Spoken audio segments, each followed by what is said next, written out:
evergreen companies, as you said, are really being built to endure. And we came up with a framework we call the Evergreen 7Ps to really help you understand kind of what are the core principles of those evergreen companies. And there's seven. And it's purpose, perseverance, people first, private, profit, paced growth, and pragmatic innovation. If you're profitable, you're pacing your growth, you're continuing to innovate, you're treating your people well, you're being purpose driven, you've got low debt so you can persevere, guess what? There's a good chance you're going to be a significant company over your lifetime. And may be small today, but by the time you pass the reins to the next owner and next leaders, it could be a $25 billion company.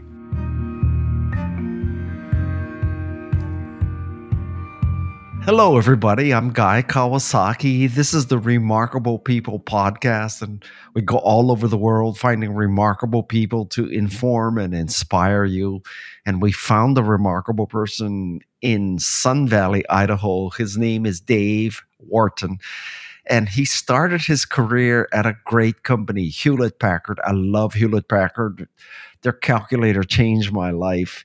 After Hewlett Packard, he became a venture capitalist. And if you're going to be a venture capitalist, why not go to work for Kleiner Perkins and John Doerr? I mean, if you got to do it, you might as well go big.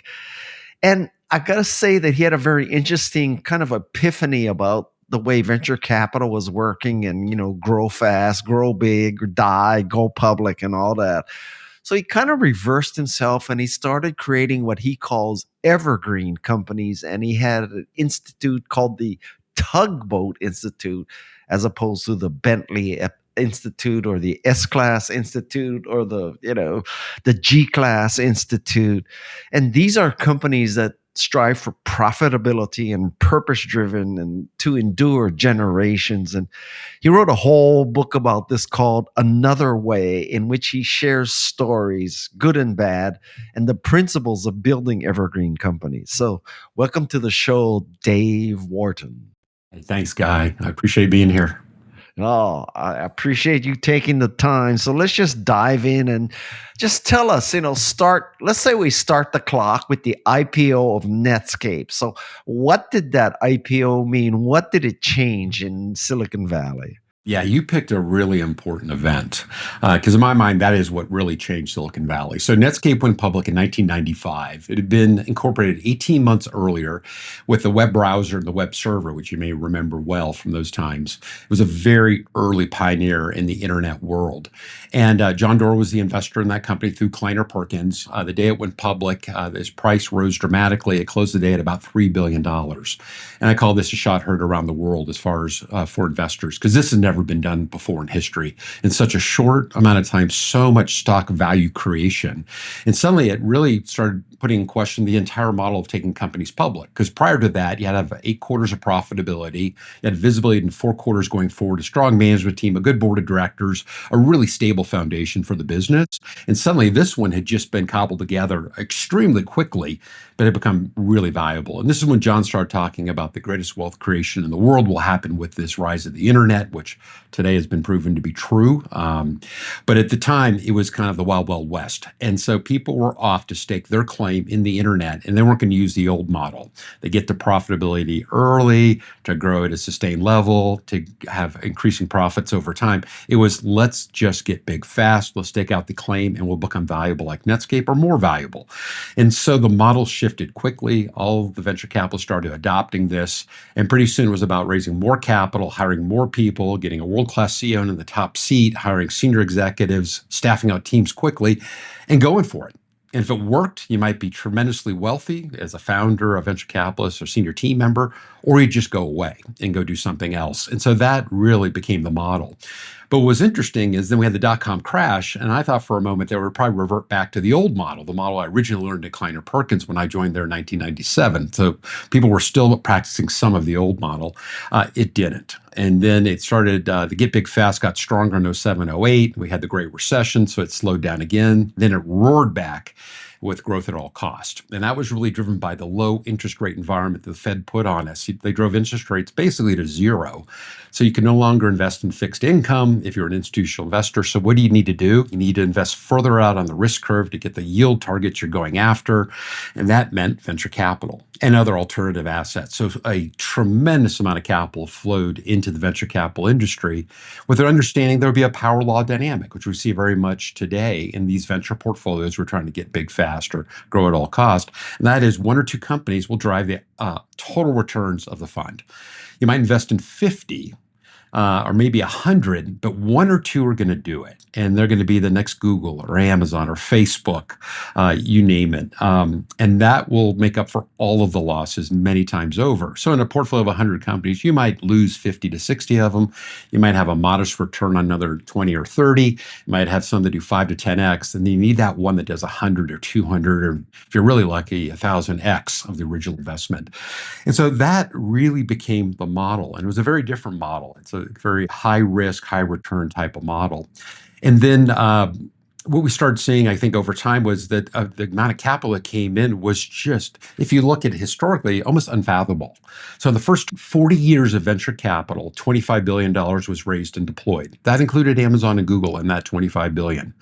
In recent years, the entire industry has raised $250 billion in a single year, 10x more than the entire industry in the first 40 years in a year. And that happened year after year after year. But it does raise the question, was there something really wrong with that original model if it led to things like Amazon and Google and Netscape and Genentech and FedEx and Microsoft and Starbucks and all these wonderful companies that were under that first $25 billion? So I get your diatribe about this whole model, but do you think if you and John Doerr got together 2025, you'd be sitting around saying, man, companies are not the same. Remember back in 1995, we took Netscape public and we had visibility into profitability. We knew we had a world-class team. We were conservative about our revenue projections. And now in 2025, if you just work for OpenAI for 2 weeks and you quit, you get a $5 billion valuation. You raise $1 billion. What happened to the good old days, Dave? Yeah. So Yeah, is it all relative? It is all relative. And I would say I don't want to be overly critical of venture capital. I think venture capital plays a really important role. But I think this idea that you apply the get big fast model or the growth at all cost model into all situations isn't appropriate. I think a number of venture capitalists or friends of mine would agree that, we're getting companies to do something that they would be better served just perhaps bootstrapping and taking a longer time horizon to develop the company without the pressures of being public or being sold someday.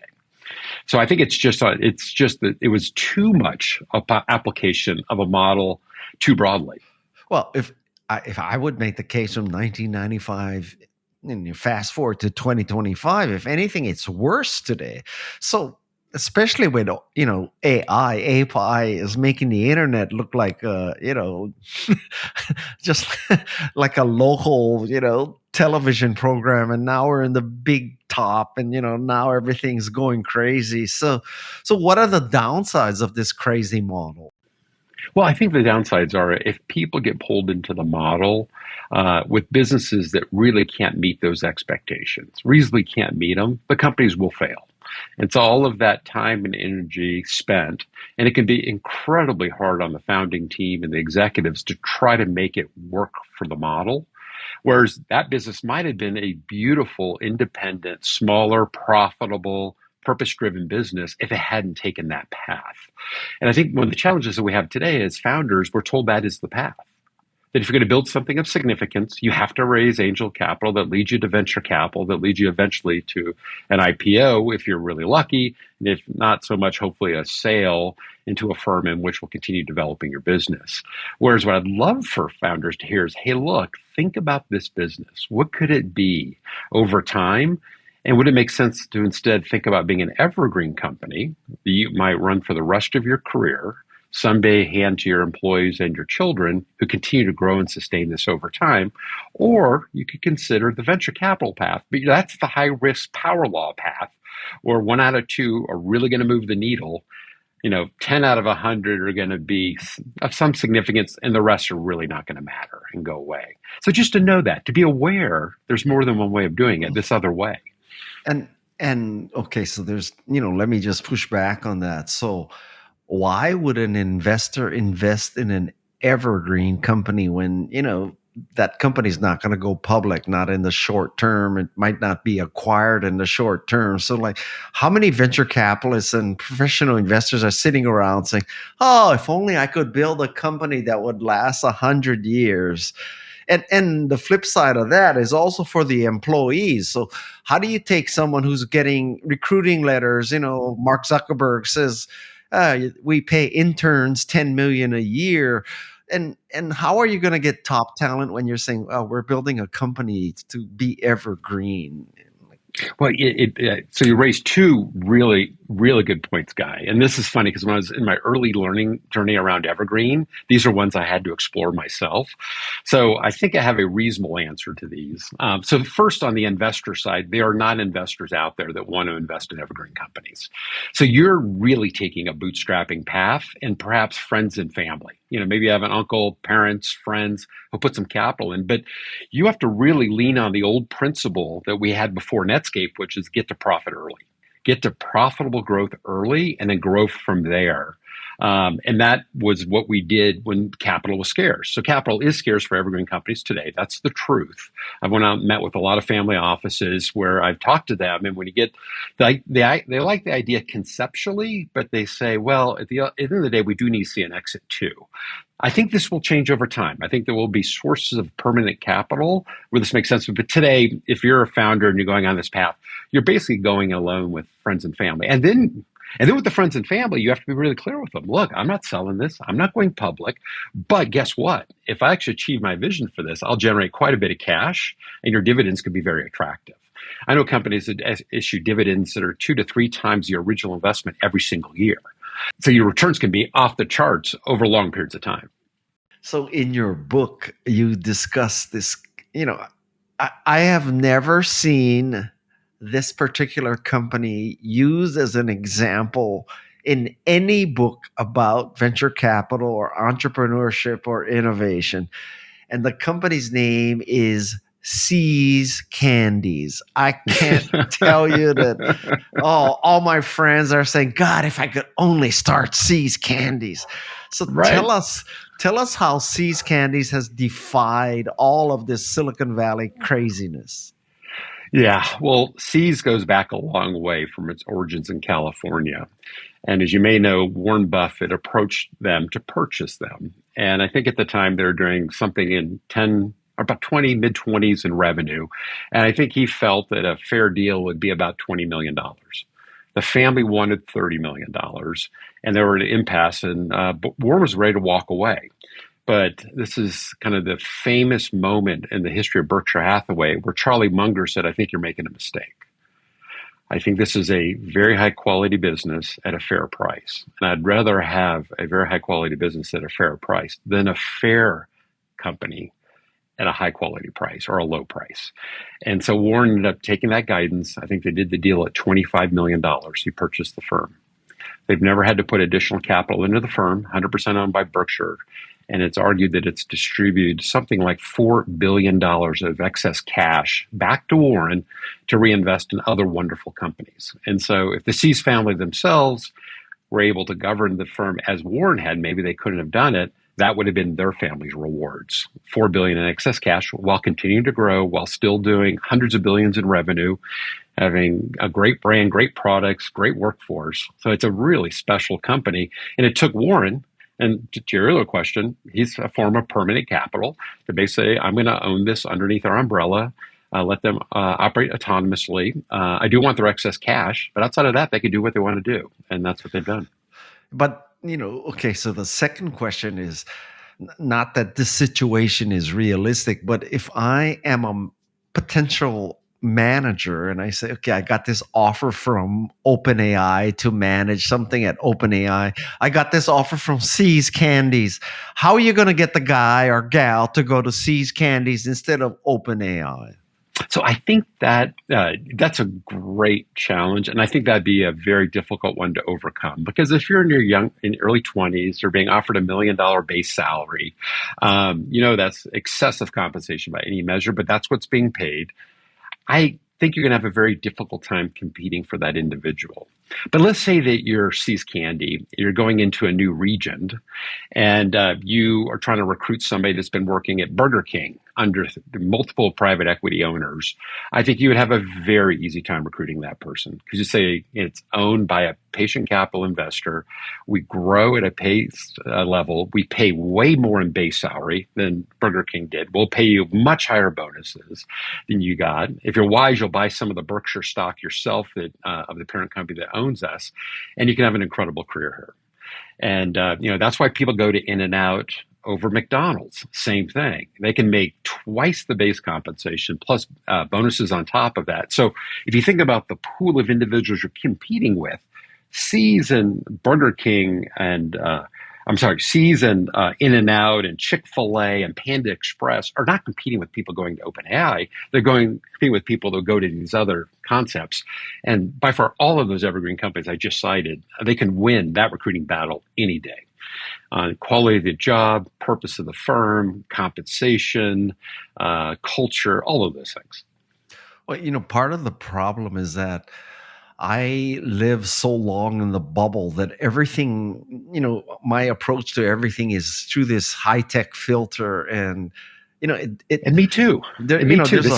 I had to rewire my brain. I mean, people literally had to hit me with a 2x4 on some of this stuff and say, Dave, get out of the valley and see the rest of the world. Yeah, I know. So what other companies would be in the Evergreen Hall of Fame so people can say, yeah, I didn't realize that company is so successful?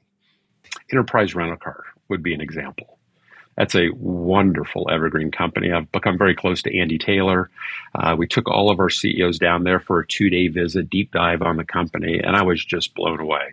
The culture, the growth, the mistakes they've made, they're fixing the mistakes. They made a big mistake going internationally. In the UK initially, they pulled back, figured out what they did wrong, fixed it. They acquired National and Alamo. People sometimes have forgotten that in modern days, but when they acquired it, they did something very smart. Most acquisitions out of Silicon Valley, if you acquire another company, you basically throw your executive team on top of it, you change all the information systems, you make it really your company. And Andy Taylor had the good judgment of saying, National is actually a bit different. It serves a different customer than we serve. It's a business traveler who doesn't care about customer service. They just want the car ready to go, the keys in it so they can get the heck out of there. And he was smart enough when he acquired it to put just a couple of executives in the business. So anyway, that's a wonderful one. Panda Express would be in that. In-N-Out. Din Tai Fung would be another. Cargill would be another wonderful. Edward Jones, Radio Flyer, Spikeball. We talk about some of the smaller companies. Spikeball would be in that category. Awesome, the company that owns both Smug Mug and Flickr. That's an evergreen company. So there's a good list of just wonderful companies out there that are evergreen companies. Well, what if some big swaggering dickhead from Stanford is now saying, well, he just described a bunch of companies that are in the living dead. They're not evergreen companies. They're living dead companies. So how do you push back on that schmuck? So what I'd say to that schmuck is that venture capitalists, and I know that term well, you do too, living dead is a company, to define it for your audience, that is unfortunately making just enough money that it'll stay in business. It's not making enough money or growing enough that it'll ever get sold or public for anything attractive. And so this sits in a venture portfolio, and that portfolio starts getting older, 10, 12, 14 years, and you don't know what to do with this company. You just want it to go away. And sometimes you'll just ask them to shut it down, or you'll sell it on a cheap to another portfolio company. You just got to get rid of it. And that might be a company that's, say, hypothetically growing at 15% a year and profitable. Well, if you grow at 15% a year and you're profitable and you stretch out the time horizons well beyond venture capitalist time horizons, now put it at 30 years and 40 years, that company can grow 60 to 100 times larger than it is today. So what you saw as living dead is actually the beginning of a great evergreen company if it didn't have you as an investor, the venture capitalist. So time allows for compounding. As you know, compounding is the eighth wonder of the world, and it's a thing that Warren Buffett espouses in all of his investments. So unless you think Warren Buffett and the work he's done at Berkshire Hathaway is living dead. You don't understand investing, because compounding at 15% a year for 40 or 50 years leads to massive companies. It leads to Enterprise Rental Car, for example, being about 60, 70 million in revenue when Andy Taylor took over from his dad. And now it's doing about 35 billion in revenue during his lifetime. So Wow. I wouldn't call that living dead.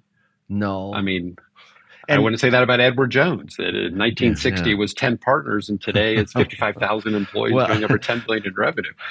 So I can guarantee you that Enterprise is not trying to dump a bunch of Teslas that they bought either, right? So, I don't know. Is that Hertz that did you that? know, Madison is from Nebraska. So every time you say Charlie Munger and Warren She Buffett, loves her it. heart skips a beat. Yeah, yeah. So in some ways, the values of evergreen companies are very much akin with how Warren and Charlie look at business themselves.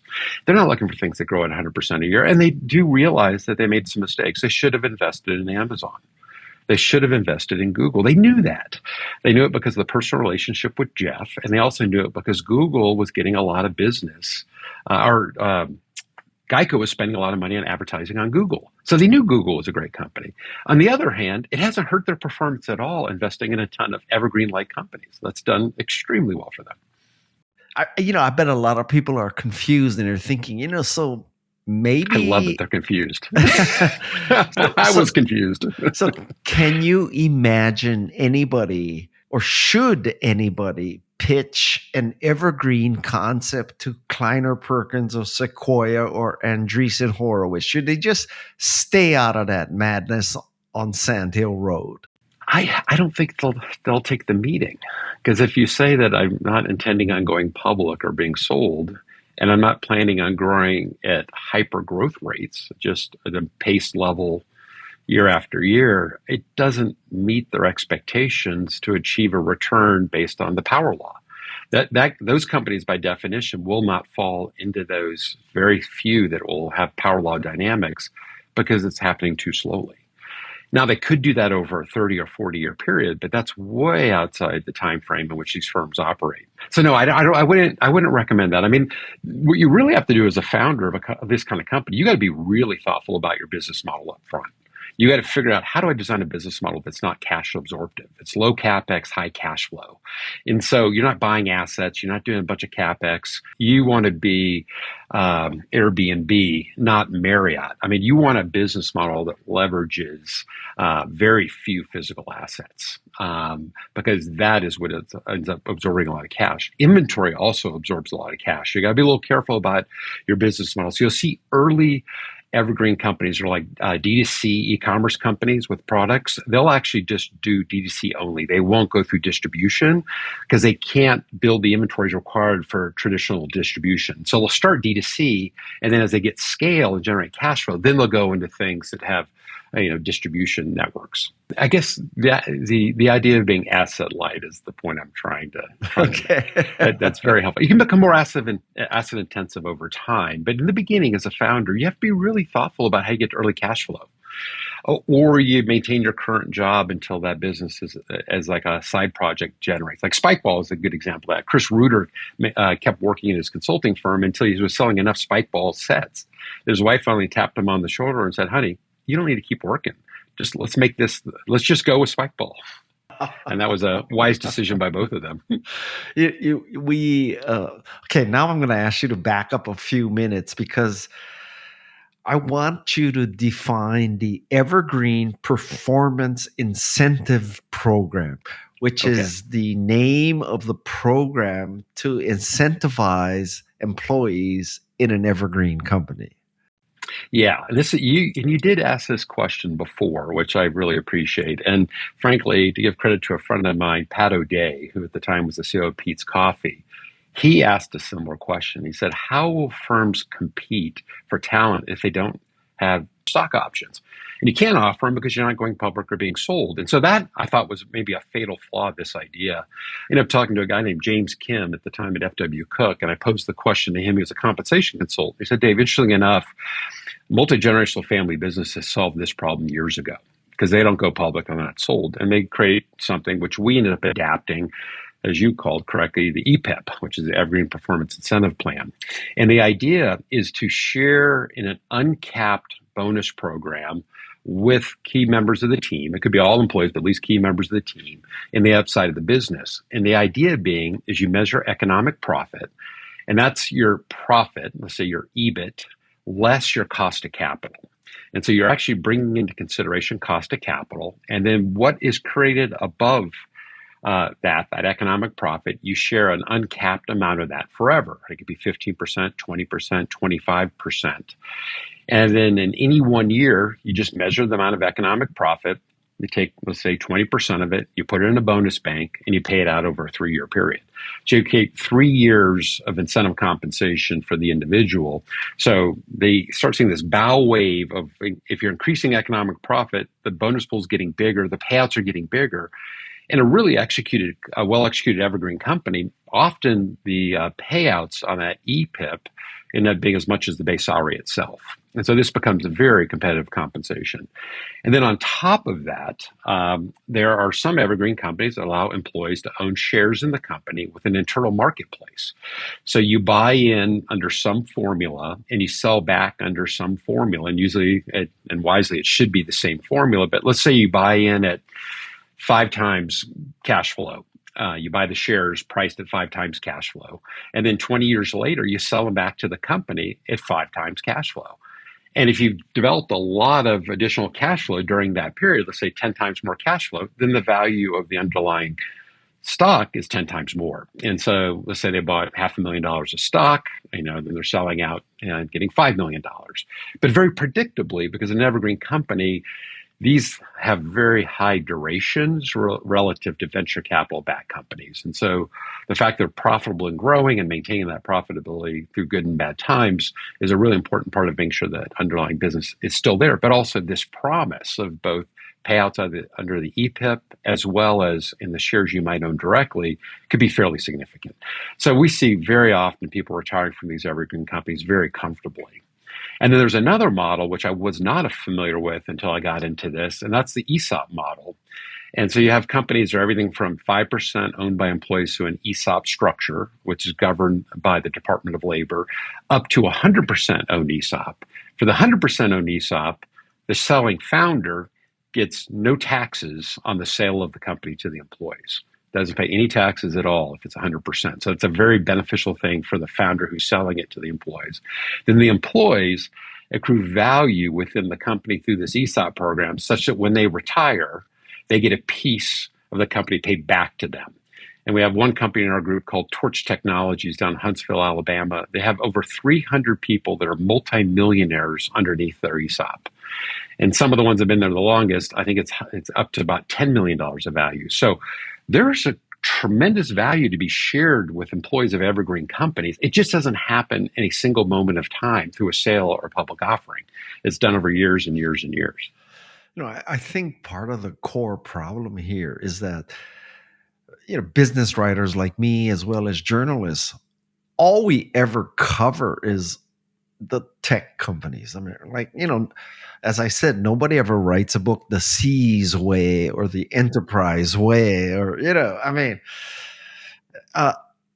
and if you think about it, I get asked this so often about, can you review my pitch? I'm going to pitch it to venture capitalists. And I ask them, well, what do you do? And the guy says, well, I make a special kind of wax for surfboards. And I said, I hate to tell you, pal, but venture capitalists are looking for the next Google, not a surf wax company. Guys, send that guy to my book another way. Okay. And I think he's going to see it, which would be great. Because he could, his he wax build a great evergreen really company. Is better. Yeah. So now I think that I want to ask you a question. I think people conflate the concept of whether a company is fundable and whether it's viable. Oh, for sure. That is conflated, and that's not right. That is not right. Because whether a company is fundable or not by the perception of venture capitalists does not mean a wonderful company cannot be built. Because I'd say most evergreen companies if not the vast majority, at least in the early stages, would never be funded by venture capitalists because of the commitment that we're never selling or going public, and we're going to pace our growth, and we're going to get to early profitability. Those could be incredible companies built over somebody's lifetime. That wax company guy, he could build a $50, $100 million revenue company, I bet, by getting global distribution of his products. He could probably generate 30% margins on that, is my guess. So he'll generate 30 million of income every year, year after year. And then he's going to go into other products and other services. And it could be the beginning of something that someday does $1 billion in revenue with hundreds of millions of profitability, and he owns 100% of it. Or maybe he owns 90% and sold 10% to the employees. So I wouldn't discourage that person at all. For those of you listening and are interested in surfboard wax, the company's name is Tree Wax. And there you go. I swear to God, it is a far superior wax to any kind of wax that you're getting for your surfboard. But that's kind of a niche market. Yeah.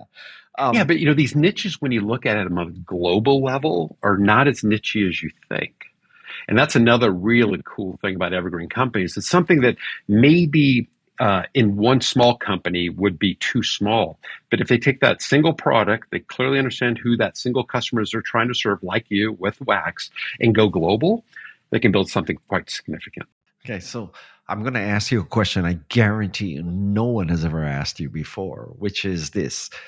Could you not apply this principle of evergreen companies, purpose-driven, trying to make a profit, sustain itself for hundreds of years? Wouldn't it be a good thing if we could apply this to government and politicians, to have evergreen governments and evergreen politicians? 100%.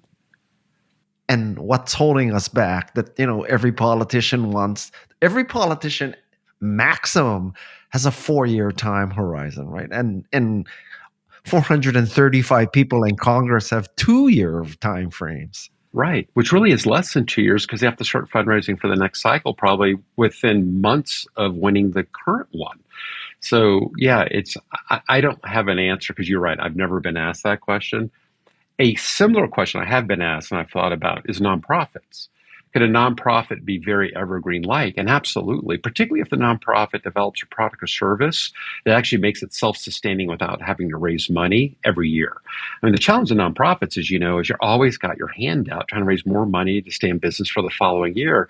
And if your primary funder, let's say it's the Gates Foundation, changes their point of view on what's important, you either adapt to that point of view or you lose your future check and then you're out of business.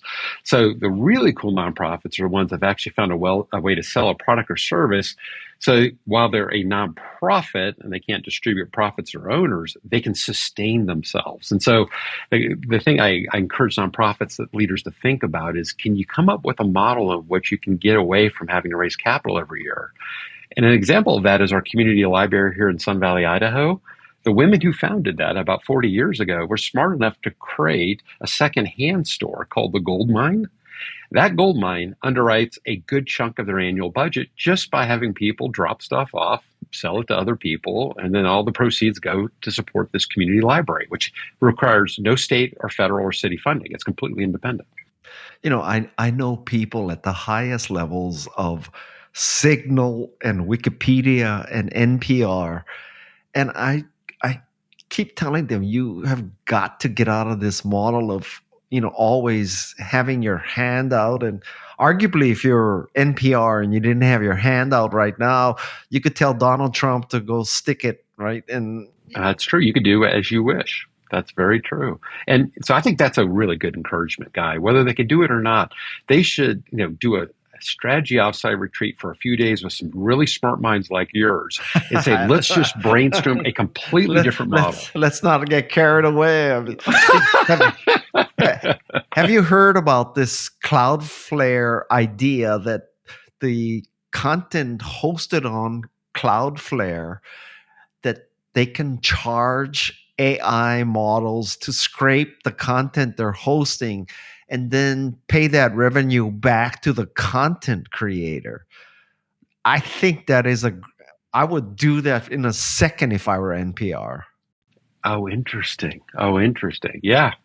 Yeah, there you go. See, you're thinking out of the box here. This is great. That's why I'm a shitty little podcaster sitting in my kitchen here doing this podcast, and I'm not No, Joe Rogan. well, Guy, you've influenced people for decades positively. So I'm not going to let you be too humble here. Yeah, no, I've been accused of many things, Dave, but never of being too humble. So, so is there any politician or is there any government entity that you say, well, they really have embraced the sort of evergreen model? They're thinking for the long term. They're viable. Boy, I do not have an answer off the top of my head. I mean, if you think about some of these other governments, I guess it would move beyond the U.S. government. But you look at what Norway has done with their sovereign wealth fund. You look at what Singapore's done. I think in some ways maybe there's an element of that where they're willing to be a Canadian pension fund. They're incredibly patient long-term investors. They're willing to hold assets for decades, if not 100 years. And so they would be in the category of people who I think in those time, but they're not a government agency per se. I mean, do you have any that you can think of? I mean, No, I bounce around in my head, and most agencies lose a lot of money if you really look at it. The Postal Service loses money. Amtrak loses money. I don't know of any government agency that generates, I guess, the Fed kind of does it with interest rates, but that's kind of playing a game, I think. maybe the California DMV. Oh my God. Hey, That's a contrarian thought. The California DMV is an extremely well-run organization. I interviewed the founder here. I mean, not the founder. The person who runs the California DMV. Well, they do charge pretty high registration fees, so there is a chance they could actually operate within that budget, because that is a service they're offering that people pay a price for, and they have a monopoly. Yeah. Okay. But I think there is an opportunity for agencies, and it reminds me, there's a company called SRC Holdings, and it has an idea called the Great Game of Business, and it's about teaching employees how to read an income statement, a balance sheet, teaching them kind of how the game is played, like how you get rewarded, and then sharing in the upside. And I believe government agencies in Missouri have actually adopted that, both in the city of Springfield and others, saying, look, let's move to that. Let's teach our employees how to think about this like a business. Let's make sure they understand what levers you can pull to create more profitable agency, and then let's bonus them around those achieving those objectives.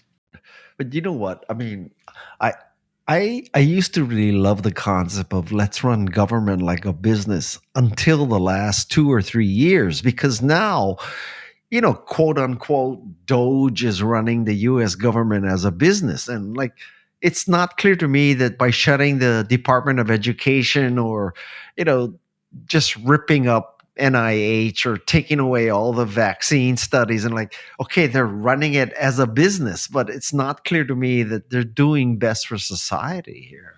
Yeah, I don't know. But one thing that came out of that, which I really appreciate, is there's a lot of really good people that work in our government. Really talented, purpose-driven, they care. And so the weird silver lining of some of that has been that I think it's actually highlighted for us that we've got a lot of very committed civil servants that are doing a great job. And we should know that. We should know that, and we should respect them for that, and we should appreciate them serving in those jobs. Yeah, but then we have a 22-year-old guy named Big Balls who is now making these decisions. I do not understand that. So okay, yeah. Maybe you can explain this because you run in this circle with John Doerr and Mike Moritz and all these ballers. And so what happened to these people like Mark Andreessen and, Mark Zuckerberg and all these people? They turned into Peter Thiel. They kind of turned into something I never would have predicted. The Valley used to be all optimistic and we're going to make the world a better place and democratize everything and all that. And now it appears they have the exact opposite attitude. What happened to them? So I don't know, Guy. I don't. I can speak more societal versus individual, but I think don't be name names. No. No, well, here, let me just explain this, and I think, see if this kind of gets where you're going. When I was in Silicon Valley, there is a lot of envy there, right? There's a lot of like, wow, that guy down the street's company just went public, made a killing, bought a house in Atherton, moved out of Menlo Park. And I always felt that Wait, there was a lot of, back off there, buddy. I had a house in Atherton. okay, let's go to me, Woodside me, then. me, and Willie Mays were the only two non-white people in Atherton for decades. But Oh okay, my gosh. But so I would say that there's a lot of envy. There's a lot of, there's probably more greed than there should be as far as people feeling they need more than they have. Because when did $100 million not enough to do anything you ever would want to do in life besides buy things? You could rent almost everything, and so that was one of the refreshing things about moving to Sun Valley was I didn't go to parties and feel like I was playing status games all day long. Where people trying to figure out what your net worth was, what you'd been involved in, what you'd funded. It was just more like, hey, where'd you go hiking? And do you have a dog? And, what do you find interesting? And what's your favorite band? And, not that I get some of that, because I do have very good friends in Silicon Valley that I really admire and care about. But like, I just think the natural cadence is of stress and kind of looking over the other neighbor's fence and being a little jealous for their success. Schools themselves are very competitive, and that I think can be really tough on kids. I mean, we kind of haven't given them an opportunity to grow up in Silicon Valley because they got to learn Mandarin when they're 3 years old, and they got to be doing Kumon math, and they've got to. I mean, it's just when kids start jumping in front of trains out of gun high school, something's wrong, and it's not getting repaired. So I don't know what happened with those three individually. I would hope they're still optimists. I would hope that they think that what they're doing with their intelligence and experience and money is really for the good of society. I hope so. I don't know what the alternative would be. I mean, they've got plenty of everything. So, I I'm not in touch with those folks anymore, well, unfortunately. Or fortunately. if if I ever had more money than God like they do, I would take the high road and I would dedicate my life to making the world a better place, not trying to reduce long-term capital gains or ensuring that crypto was successful. Yeah. I would So have you'd be more bigger like goals. yeah, so you probably admire Mackenzie Scott, right? Which she's done because like it's Exactly. incredible, And I think Lorraine Powell Jobs has tried that too. But Yeah. Mackenzie to me is the ultimate. I mean, the fact she's willing to write a check of significant size without forcing 100-page, grant request document, and then say, just do your jobs well, guys, and I'll be happy. I mean, that's the way it should be done. I can tell you a great story about this. So one of my favorite charities is called Digital Nest, and they help Hispanic children have a career other than picking strawberries for white people. Okay. And the guy told me, yeah, we one day out of the blue, we got an inquiry from Mackenzie Scott's organization. They knew all we were doing. They liked what we're doing. So they wanted to give us a grant. I said, well, did you have to fill out 100-page document? No. Are they telling you that, you have to meet milestones if you report to them? No. They just have faith and they're telling us to take the money and do it. I was like, ooh, I never heard of anything that came like that with no strings attached. That is truly amazing. Yeah. Yeah, Yeah. see, I got to know her when Jeff and her were together. In fact, we had a really fun time going golfing together where she just was razzing Jeff like crazy. This is the old Jeff, kind of the nerdy Jeff, not the, current Jeff, Superman Jeff.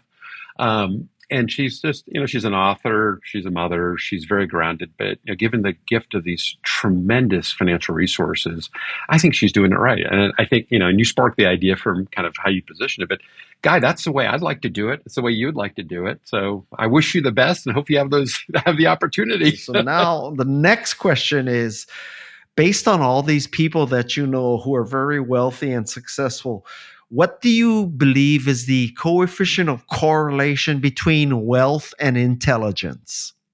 So I think luck plays a huge role in this and timing. But I do believe intelligence is important. But I think as important as intelligence is character. And I think, we've heard this said many different ways, but a really intelligent, low character person can do a lot of damage and probably steal your money if you're an investor. A low intelligence, high character person you'll have a good time with, but they will lose all your money too because they're not going to figure things out. So the magic balance is probably, high intelligence, high character, and probably a good dose of energy and there's some luck. And those things working together, I think, can lead to a lot of wealth. But there are some very wealthy people who I think don't give luck enough credit. I think there's some other people who have not generated wealth, but they're remarkable human beings. They had all the elements of it. They gave it a good run, but they had bad luck. And that happens too. And, you can't prevent that in our capitalist system. But my heart goes out to those folks. I've had a few people in my network who found luck very late because they never gave up. And they've had tremendous success later in their careers, but, got knocked to the ground 3 or 4 times, but did not give up. And then it happened. And I think that's really cool too. Okay, it's an important lesson in that. I'm going to try to pin you down one last time. So what do you believe is the coefficient of correlation between wealth and wisdom as opposed to intelligence? Oh, that's much higher. Because wisdom means that there's been learning from that experience. Right. And there's been an ability to look back and see the bigger picture and see how all the different things had come into play, and to be able to articulate that, both in your actions as well as how you influence others. I mean, wisdom is a much more powerful thing towards wealth, but I think sometimes when people find true wisdom, they realize they aren't really pursuing wealth. Wisdom makes them realize that wealth really wasn't the end game. The end game was relationships with your family, your friends, with other people you admire. Because when people are on their deathbed, as we know, and I'm sure you talk to older people all the time, they're not reflecting on how much money's in their bank account outside of enough to be comfortable. What they reflect on what was the impact they had with other people? How were people impactful to them? What kind of legacy did they leave in that dimension? So and Naval talks about this, right? He does that whole podcast, which I think is brilliant, about how to get rich. And then he says, then you're going to get rich and realize that isn't what the game was all about in the first place. Yeah. That's wisdom. Well, I'm telling you that there are a lot of people in Silicon Valley that on their deathbed, they're going to say, my greatest accomplishment was ensuring the lower tax rate for long-term capital gains and ensuring that crypto was successful. That's what I want to be remembered for, because they certainly seem to be obsessed with those two things. Yeah. Well, it's I guess they determine that that's the purpose of their life, and that's, that wouldn't be where I would put value. I'd put value in building a wonderful evergreen company that you were able to pass to your children and your employees and continue impacting your communities really positively. I think that would be a heck of a legacy if you're going to build a company. Starting from this moment, my goal in life is to build an evergreen podcast that can go on forever. So Madison is going to be the next guy, or better.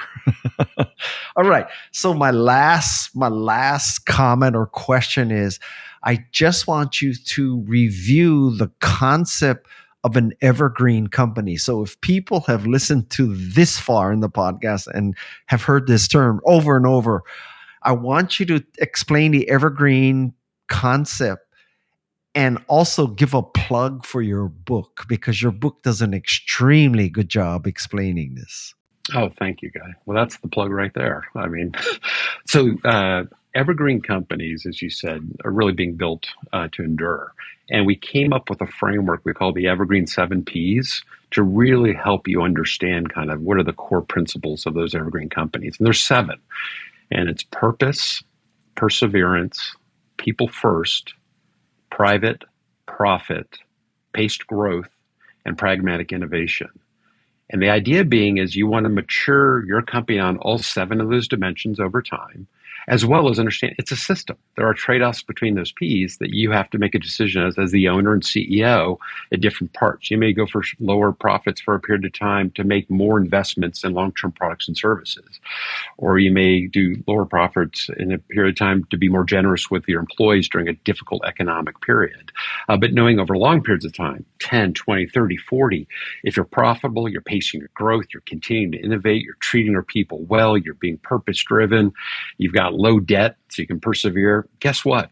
There's a good chance you're going to be a significant company over your lifetime. And may be small today, but by the time you pass the reins to the next owner and next leaders, it could be a $25 billion company. Incredible things can be done building an evergreen company. In the book itself, I try to explain this. I try to explain my learning journey coming from Silicon Valley, like you, getting confused and having people ask really tough questions and being, oh man, maybe there's a fatal flaw here. So I just explain how I learned. So I bring you through my learning journey. And then I dive into case studies of a bunch of evergreen companies that, I respect and I think others can respect. The good news is I think there's a lot of evergreen companies out there. They're just not well recognized. I don't think they're as respected as well as they should be, and they're probably underserved. So my hope is not only to get people excited about the idea of evergreen companies, but go work for them, go be a customer of them, be a supplier to them. I mean, help them flourish because they're really good for our society. Right after we end this podcast, I'm going to drive over to C's Candies, and I'm going to go buy some C's Candies to support an evergreen company. That's the. Where's your local C's Candy? I live in Santa Cruz, so it's at the Capitola. Well, it's not. It's across the street from the Capitola Mall. Okay. Oh, great. Yeah, there's one Stanford Mall I used to go to.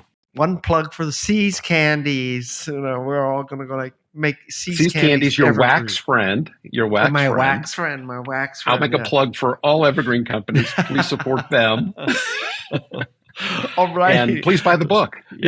Please buy the book. It's called Another Way. And let me sign off here. I want to thank Madison Neismer, who is going to be my evergreen podcaster heir apparent.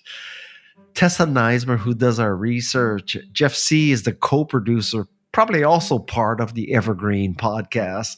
And Shannon Hernandez. This is the Remarkable People team. And Dave, thank you very much